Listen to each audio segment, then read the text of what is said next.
I used to think of leaving home when I was small. On TV, when cartoon characters left home, they'd make something called a bindle, which is when you wrap your belongings up in a piece of cloth and tie it to the end of a stick to carry on your shoulder. Jerry left with a piece of cheese, a change of clothes, and probably nothing else. Donald Duck's bindle had polka dots, and Dreamy from the Smurfs had one that was red. Whenever there was yelling at home, it brought me a lot of comfort to know that I could leave like that. I would think of taking the long stick we kept behind the kitchen door and taking a chadar and making a bindle.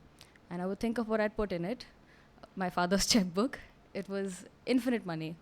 And I could write any amount, and as long as I wrote the magic word only, it would work.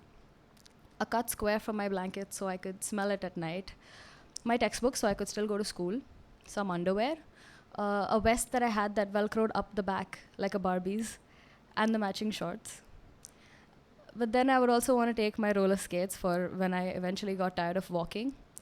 The whole blanket instead of just one square. The Barbies themselves, and the toy soldiers to kiss them. The boxes of Rasna at the back of the kitchen cabinet. The comic books and the encyclopedias. The yellow bicycle with the training wheels when I was 5. The pink one without them when I was 9. My brother's Game Boy I would steal right out of his drawer.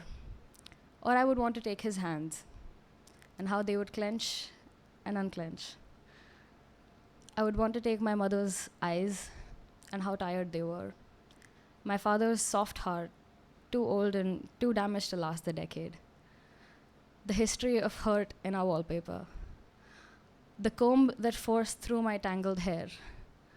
The slap that sent my glasses flying across the room, and the apology that came after. And I would want to take all of those things with me too, but my chadar would not close over all of that.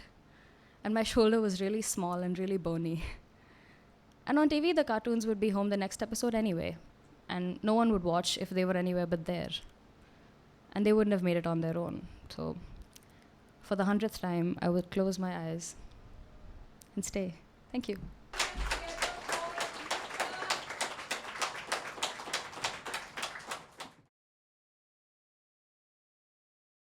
I look like a stern person, and I will remain stern if you don't like, subscribe, or share our story and our channel.